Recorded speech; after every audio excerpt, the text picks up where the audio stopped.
لگا کیا؟ پھر رونے لگا، میرے گھر میں جھاڑو لگائی، میرے گھر میں کھانا پکایا، حضور کی بیٹی کے دروازے پہ جا کے رونے لگا، آپ نے یہ جو میرے گھر میں جو میرے بیٹی کے میری بچے کو پیدائش میں میری بیوی کی آپ نے ہیلپ کی، اس کی وجہ سے نہیں، آپ نے میرے گھر میں کھانا بنایا، آپ نے میرے گھر میں جھاڑو نہیں لگائی، ہمارے گھر سے کفر کو صاف کر دیا، میرے بچے کو نہیں نہلایا بلکہ میرے پورے خاندان کو پاک کر دیا، میں کلمہ پڑھ کے مسلمان ہو جاتا،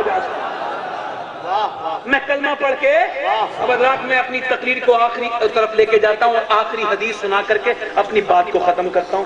مولانا محفوظ صاحب نے مجھ سے کہا تھا آپ کا جب تک دل چاہے تب تک ہی بولنا، تو اب میرا جب تک دل چاہے گا تب تک ہی بولوں گا، میرا دل یہ کہتا ہے کہ تھوڑی دیر اور بولوں، اور میں اپنی تھوڑی سی اب میں ایک بات کرنا چاہتا ہوں۔ آج کل یہ جو موبائل ہے ہاتھ میں، آپ سمجھتے ہیں یہ بہت خطرناک چیز بھی ہے اور بہت آسانی کی چیز بھی ہے، اس پہ بدنگاہی ہونے کا تو اتنا اندیشہ ہے، ہم کہتے ہیں ہم گنہگار ہی نہیں ہیں، توجہ چاہتا ہوں مولانا علیہ منبر سے، ہم کہتے ہیں ہم تو گنہگار ہی نہیں ہیں، آپ سنیں اس کا مطلب یہ ہمارا احساس گناہ مر چکا ہے، احساس گناہ مر چکا ہے، بدنگاہی عام ہو چکی ہے۔ آپ جو ہے پوری رات بھی فلم دیکھتے ہیں مگر پھر بھی گنہگار نہیں ہیں، آپ جو ہے راستے میں کھڑے ہو کے عورتوں کو تکتے ہیں، ہم لوگ پھر بھی گنہگار نہیں ہیں، اگر گنہگار نہیں ہے تو یہ روایت حضرت ابو موسیٰ ایک صحابی ہے، وہ کہتے ہیں میں 8 سال سے چین سے نہیں سو پایا ہوں، چین سے نہیں سو پایا ہوں، کیوں؟ تو حضور کے بارگاہ میں تھا، ایک واقعہ ایسا دیکھ لیا، جنگ ہو رہی تھی، ایک عتبہ بن غزوان نام کے صحابی تھے، انہوں نے اپنے ہاتھ سے تلوار چلاتے چلاتے ایک دم غیر معمولی کام کیا کہ اپنی تلوار اپنی آنکھ پہ ماری، آنکھ کا گلہ نیچے گر گیا،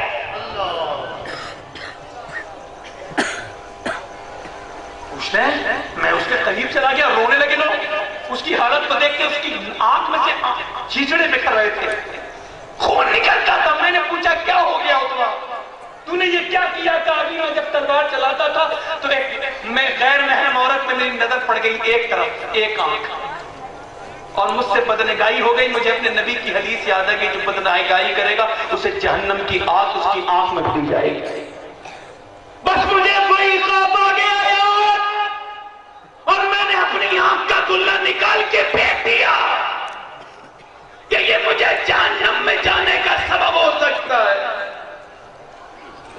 آج ہم تو دن رات یہ کام کرتے ہیں، اگر ہمیں کبھی احساس تک نہیں ہوتا، اس کا مطلب یہ آپ بہت بڑے پیر ہیں نا، بہت بڑے علامہ ہیں نا، تو سنیں میرے شیخ، میرے غوث اعظم جو پیروں کے پیر ہیں، حضرت شیخ سعدی کہتے ہیں ایک آدمی کو میں نے روتے دیکھا کعبے میں ایسے کہ لوگ اپنا طواف کرنا بھول گئے، اس کے لیے دعا کر رہے تھے، وہ کہتا تھا یا اللہ میرے گناہ معاف فرما دے، اے مولا میرے گناہ معاف فرما دے، ورنہ مجھے قیامت کے دن اندھا اٹھانا، ورنہ مجھے قیامت کے دن اندھا اٹھانا، میں شرم کا ایسا میں برداشت نہیں کر سکوں گا، میں میرے رب العالمین برداشت نہیں کر سکوں گا۔ سنیں لوگ اس کے لیے دعا کرتے تھے، ایک آدمی تو بہت ہی دعا کرتا تھا، مگر جب اس شخص نے اپنا چہرہ اٹھایا لوگوں کی چیخ نکل گئی، وہ کوئی عام آدمی نہیں، خاتون جنت کے دل کا چین، حسنین کی آنکھوں کی ٹھنڈک، خاتون جنت کے جگر کا ٹکڑا، وہ امام سیدنا عبد القادر جیلانی غوث اعظم تھے، وہ میرے آقا غوث اعظم تھے۔ آج بتائیں ہم کتنا روتے ہیں، آج مجھے بتائیں ہماری آنکھوں میں کتنے آنسو آتے ہیں۔ عرض کرنا چاہتا ہوں ایک آدمی حضور کی بارگاہ میں، نوجوانوں بس یہ 10 منٹ کی تقریر اپنے موبائل میں نوٹ کر لو اور اسے ہر جگہ پہنچا دو، بس میرا آنا کامیاب آپ کا آنا کامیاب۔ ایک آدمی آتا ہے حضور کی بارگاہ میں، وہ جانے کس بات کی شدت ہے اس کے سامنے، نہ کس بات کا غلبہ ہے، حضور کے سامنے آتا ہے اور آ کے کہتا ہے حضور مجھے زنا کرنے کی اجازت دے، فزیکل ڈرٹی ریلیشن شپ، ناجائز تعلقات، ابے سنبند، حضور مجھے زنا کرنے کی اجازت۔ میرے آقا کریم کے صحابہ کہتے تجھے شرم نہیں آتی ہے، کہاں کھڑا ہے اس معیار کی گفتگو کر رہا ہے، تجھے پتا نہیں ہے یہ کیا معیار ہے تیری گفتگو کا۔ جب صحابی کو دیکھا صحابہ جلال میں، تو میرے آقا نے اپنے ہاتھ سے اشارہ کیا، ان سے کہا تم خاموش ہو جاؤ میں بات کروں گا۔ حضور نے انہیں اپنے قریب بلایا اور اپنے مخصوص لب و لہجے میں گفتگو کی، جو لہجہ اللہ نے صرف اپنے حبیب کو بخشا ہے۔ اعلیٰ حضرت فرماتے ہیں وہ زبان جس کو سب کن کی کنجی کہیں، اس کی نافذ حکومت پہ لاکھوں سلام۔ میرے آقا نے فرمایا کیا فرما رہے تھے آپ؟ کہا میں کہہ رہا تھا مجھے زنا کرنے کی اجازت۔ آقا کریم کے لب کھلے، اللہ اللہ، پتلی پتلی گلے خشک کی پتلیاں، ان لبوں کی نزاکت پہ لاکھوں بعد فرمایا کیا کہہ رہے تھے؟ کہا مجھے زنا کرنے کی اجازت۔ کہا یہ پہلے بات کوئی تمہاری ماں کے ساتھ کرے برداشت کرو گے؟ کہا نہیں۔ تمہاری بیوی کے ساتھ کرے برداشت کرو گے؟ تمہاری پھوپھی کے ساتھ کرے برداشت، تمہاری بہن کے ساتھ کرے برداشت کرو گے؟ وہ ہر بار میں سر ہلاتا رہا اور اس کی آنکھوں میں آنسو آ گئے، وہ رونے لگا۔ یہ نبی کی زبان تھی، کپ کپانے لگا۔ میرے آقا نے فرمایا تم برداشت نہیں کر سکتے تو کسی ماں کا بیٹا بھی برداشت نہیں کرے گا، بہن کا بھائی برداشت نہیں کرے گا، بیوی کا شوہر برداشت نہیں کرے گا۔ اگر تم مومن ہو تو جو اپنے لیے پسند کرتے ہو اپنے بھائی کے لیے بھی پسند کرو۔ اللہ کے رسول نے فرمایا جو زنا کرے گا، جو زنا کرے گا اس کا بدلہ اسے اپنے گھر سے دینا پڑے گا، چاہے وہ اپنے گھر کی دیواریں بہت اونچی کو نہ کھڑی کر لے۔ اللہ اکبر۔ آج زنا کاری عام ہوتی چلی جا رہی ہے۔ ایک آدمی تھا، اس کی بچے تھے، بیوی تھی، کپڑے کی دکان تھی، کپڑے کی دکان برباد ہو گئی، آگ لگ گئی کپڑے کی دکان۔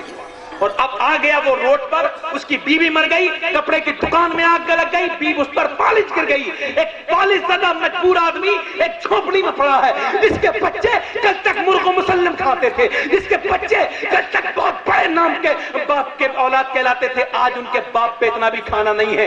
بچے رو کے کہتے ہیں باپ کھانا کھلا دے، 3 دن ہو گئے ورنہ مر جائیں گے۔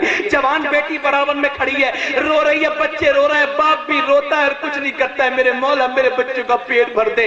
جب بچے روتے ہیں تو بیٹی کے دل میں برا خیال آتا ہے، بیٹی نکل جاتی ہے صبح کو اس بازار میں جہاں عورتوں کو خریدا اور بیچا جاتا ہے۔ جب وہ بیٹی اپنے بازار میں کھڑی رہتی ہے، شام کے وقت میں آتی ہے، باپ پورے دن روتا تھا، میرے مالک کی دولت تو چلی گئی ہے، عزت کی حفاظت کرنا، میری بیٹی چھوٹی ہے، کم سے نہ میری بیٹی کی حفاظت کرنا۔ بیٹی جب گھر میں آئی تو باپ نے کہا کہاں گئی تھی؟ تو بیٹی کہنے لگی میرے باپ تیری بھوک نہیں دیکھی گئی، اپنے بھائی بہنوں کو سسکتا نہ دیکھا گیا، اپنا جسم بیچنے گئی تھی۔ ارے یہ تو نے کیا کر دیا؟ بیٹی بولی پوری بات تو سن لے میرے باپ، میں گئی ضرور تھی، لوگوں نے مجھے دیکھا بھی جاتے ہوئے، مگر میں جب اس بازار میں جا کے کھڑی ہوئی، لوگ آتے رہے جاتے رہے، مجھے ایک بار بھی کسی نے بری نظر سے نہ دیکھا، ایک بار بھی کسی نے نظر اٹھا کے نہ دیکھا۔ باپ نے اللہ کا شکر ادا کیا، کہا کیسے دیکھ لیتا بیٹی جبکہ تیرے باپ نے آج تک کسی عورت کو بری نظر سے نہیں دیکھا ہے، گندی نظر سے۔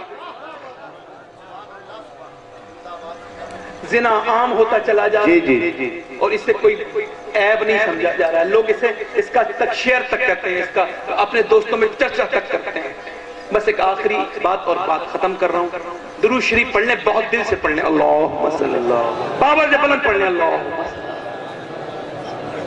ایک صحابی حضور کی بارگاہ میں آتے ہیں، آخری بات کر رہا ہوں، یہ آخری ہی بات ہے، میں اس وجہ سے ہر بات کو آخری کہتا ہوں، کیا پتہ کب انتقال ہو جائے، یہ آخری بات سمجھ لیں آپ، یہ آخری ہی بات ہے۔ حضور کی بارگاہ میں ایک شخص آتا ہے، آ کے حضور سے کہتا ہے میں بہت گنہگار ہوں، میرے لیے دعا کر دیں، اللہ مجھے معاف کر دے۔ میرے آقا فرماتے ہیں جاؤ 2 رکعت نماز پڑھو، اللہ سے توبہ کرو، اللہ معاف کرنے والا مہربان ہے۔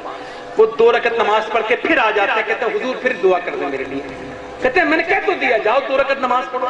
وہ پھر آ جاتے ہیں، جب تیسری یا چوتھی مرتبہ وہ آتے ہیں تو میرے آقا پوچھتے ہیں بات کیا ہے، تو رون لگتے ہیں حضور میں نے بہت بڑا گناہ کر لیا ہے۔ کہا بات کیا ہے؟ کہا میں نے بہت بڑا گناہ کر لیا ہے۔ کہا بات کیا ہے؟ کہا حضور مجھ سے زنا ہو گیا ہے۔ فرماتے ہیں میرے آقا تم تو معلوم ہے تم کیا کریں، اس کا بدلہ تمہیں پتھروں سے مارا جائے گا۔ صحابی کا جواب سن لیجئے، عرض کی میرے آقا مجھے پتھر منظور ہے مگر جہنم کی آواز سے بچا، جہنم کے عذاب سے بچا، آقا جہنم کی آگ سے بچا لیں، نبی مجھے جہنم کے شعلوں سے بچا لیں۔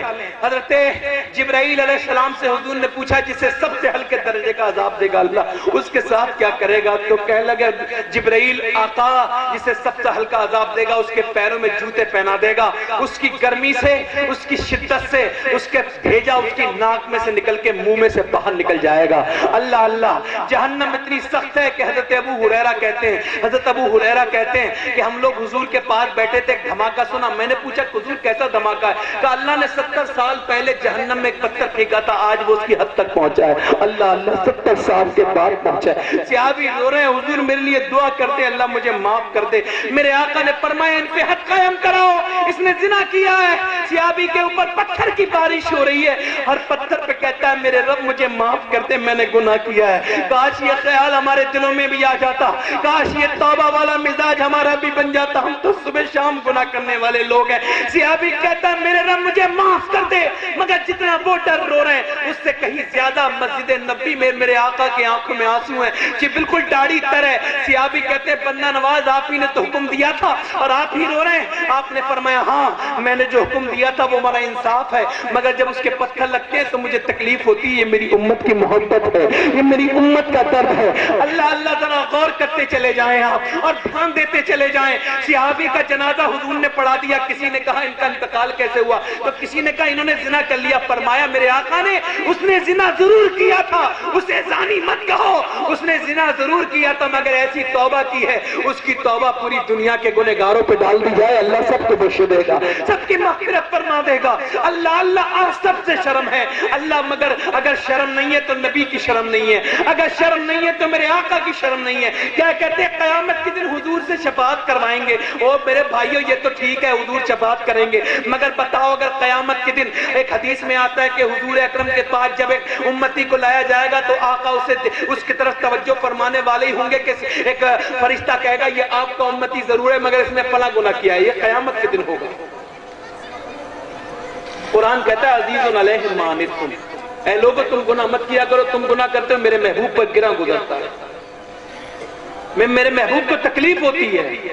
اللہ ہم جھوٹ بولتے ہیں نبی کو تکلیف ہوتی ہے.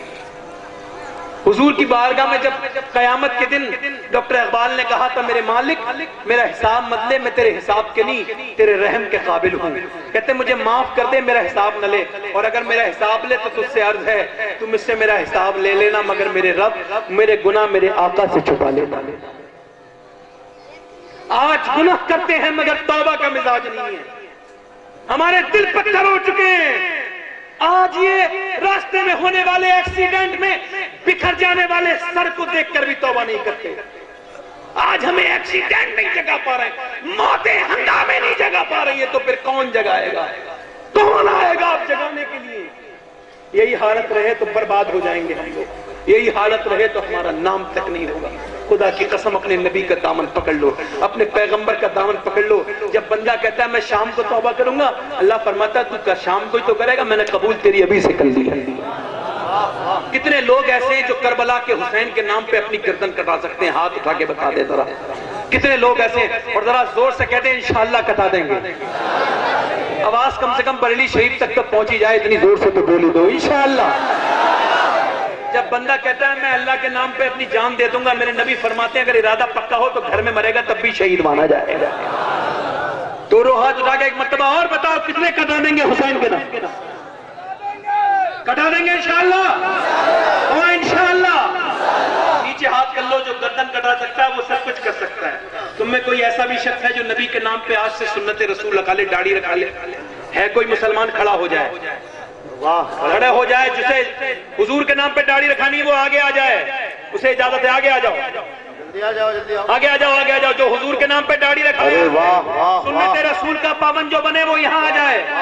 3 لوگ ہیں, چوتھا کوئی مسلمان ہے اپنے چہرے پر اسطرا چلواتا ہے, نبی کے سینے پر اسطرا چلواتا ہے. آ جاؤ, علماء فرماتے ہیں آ جاؤ, آگے آ جاؤ. سنت رسول کی بات ہے, آ جاؤ. اور وہی اٹھے جو داڑھی رکھا ہے, جو نہ رکھا سکے وہ اٹھے بھی نہ. یہ آپ کے داڑھی ہے بھائی, آپ کو آئینے کی ضرورت ہے بھائی, بیٹھ جاؤ, بیٹھ جاؤ بھائی.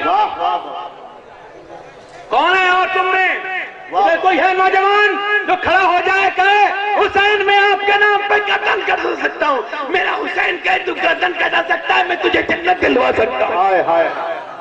ہے کوئی اور مسلمان جو داڑھی رکھا لے؟ کھڑے رہو, آگے آ جاؤ, آگے آ جاؤ, آگے آ جاؤ.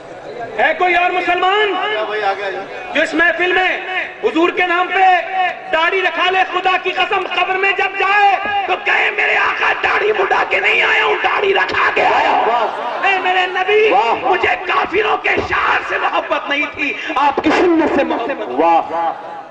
ہے کوئی تم میں اور کوئی نوجوان جو اتنے مجمع میں کھڑا ہو جائے, ارے جو یہاں داڑھی نہیں رکھا سکتا وہ اسلام کے لیے کچھ بھی نہیں کر سکتا. ہے کوئی تم میں داڑھی رکھانے والا اور کوئی مسلمان جس نے آج تک داڑھی مڈائی ہو, آج اس محفل میں توبہ کر لے. آپ سب لوگ سوچ سمجھ کے آئے ہو نا, داڑھی رکھانی ہے آج کے بعد, کسی کی نہیں سننی ہے, ماں کی, باپ کی, اس کی, اس کی, کسی کی بھی نہیں, صرف آج رسول کی ماننی. سبحان اللہ. اور تم میں کوئی بغیرت مسلمان نہیں ہے؟ اوے داڑھی منڈانے سے خوبصورت نہیں ہوتا آدمی، اور اگر ایسی بات ہے تو پوری دنیا کے جتنے داڑھی منڈے سب کو بلا لو، جو ٹاپ کے ہونا انتخاب کر کے، آپ تو انتخاب کر لینا، سب کو بلا لو بریلی، ایک اسٹیج پہ پوری دنیا کے داڑھی منڈے بٹھا دینا، میں ایک اسٹیج پہ بریلی کے اختر رضا کو بٹھا لوں گا، یہ بتا رہا ہوں۔ نعرہ تکبیر،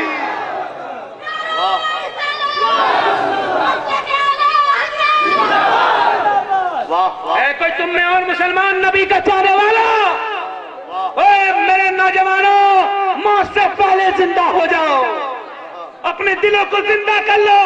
میں گارنٹی کے ساتھ کہتا ہوں، اگر سب مسلمان صرف داڑھی رکھا لے، اگر صرف داڑھی رکھا لے تو ہندوستان کے کفار تمہیں دیکھ کے ہیبت میں یا تو مر جائیں گے یا اپنا مذہب بدل لیں گے۔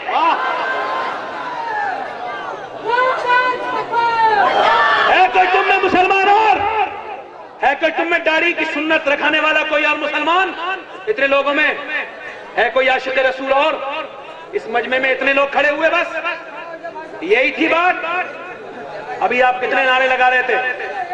چلے خیر ہو، زبردستی مت اٹھائیں، جسے اللہ چاہے گا وہ اٹھے گا، جسے اللہ توفیق دے گا۔ میں آخری بات 1 2 3 4 5 6 7 8 9 10 11 12 13 14 15 16 ہو گئے، کوئی 17واں ہے جو میرے غوث کی 17ویں کر دے؟ ہے کوئی 17واں؟ ہے کوئی؟ وہ اٹھ گیا، سبحان اللہ، دیکھ لو دیوانوں، وہ 2 اٹھے ہیں، میں نے 1 اٹھایا تھا۔ وہ کوئی اور ہوگا اپنا جوئی مان دے دے گا، نبی کا چاہنے والا نبی پر جان دے دے گا۔ ایک تو پڑھ سکتے ہیں نا، ہے کوئی اور؟ سب کے ہاتھ ڈال دو، سبحان اللہ۔ 19 ہو گئے، 19، اور وہ 20واں کوئی کھڑا ہو جائے تو میں 20واں ہو جائے۔ ہے کوئی 20واں اور مسلمان؟ وہ کھڑے ہو گئے، دیکھو سبحان اللہ۔ اب ذرا بیچ میں سے کوئی کھڑا ہو کے نعرہ لگا دو، یہ عاشق عشق کی۔ آ جاؤ، وہ آگے، سبحان اللہ، آ جاؤ، آ جاؤ۔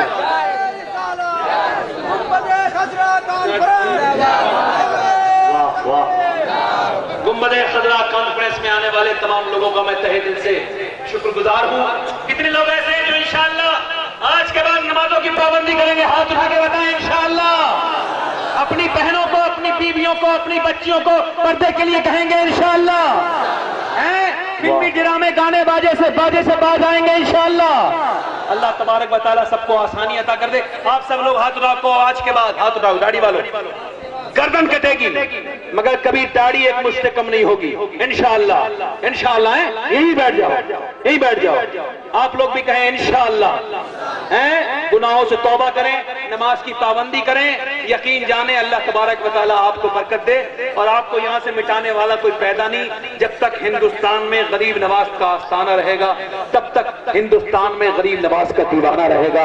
ان الدین عند اللہ الاسلام۔ میں بہت زیادہ بیکار آدمی، بہت کچھ غلطیاں ہو گئی، اور اب کی بارگاہ میں دعا کرتا ہوں اللہ معاف فرمائے۔ استغفر اللہ ربی من کل ذنب واتوب الیہ، لا الہ الا اللہ محمد رسول اللہ۔ میری زندگی کا مقصد تیرے دین کی سرفرازی، میں اسی لیے مسلمان، میں اسی لیے نمازی۔ اسلام زندہ باد۔ مسلک اعلیٰ حضرت پائندہ باز صوفی کلیم صاحب تشریف فرمائے، جائیے گا نہیں، بڑی اچھا خطاب سنیں گے آپ۔ السلام علیکم۔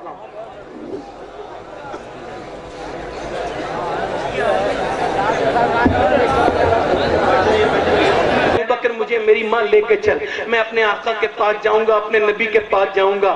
ماں کہہ رہی اکیلی کیسے لے کے جاؤں گی؟ ام جمیل کو بلا لے۔ ام جمیل آ جاتی ہیں اور یہ رات کے وقت میں کہتی ہیں کھانا کھا لے، نہیں کھاتے ہیں، مگر وہی پیروں میں چوٹ ہے، وہی سر سے خون نکلتا ہے، وہی آنکھیں سوجی ہوئی ہیں، وہی چہرے ہونٹ پھٹے ہوئے ہیں، چل رہے ہیں رات کے وقت میں، ماں سہارا دیے ہوئے ہے، چلتے چلتے جب آسمان دیکھ رہا ہے تو حیرت کر رہا ہے، ہم نے دیوانے بہت دیکھے تھے مگر ابو بکر تیری طرح دیوانگی نہیں دیکھی۔ اللہ اللہ، چلتے چلتے چلتے چلتے انہی پیروں کے ساتھ، انہی چہرے کے ساتھ میرے نبی کے قریب پہنچ گئے۔ جب دروازے پر پہنچے تو دستک دینے کی زحمت نہ ہوئی، میرے آقا پہلے ہی انتظار فرماتے تھے۔ دروازہ کھلا، حضرت ابو بکر صدیق حضور کے سینے سے لگ گئے، اور جب نبی کے سینے سے لگے تو بہت دیر تک تو کوئی بات ہی نہیں ہوئی۔ میں کہتا ہوں میرے مولا کوئی ایسا درد مجھے بھی دے دے کہ اگر جیتے جی نہ صحیح تو ایک مرتبہ خام میں ہی میرے نبی کا دیدار ہو جائے، ایک مرتبہ عالم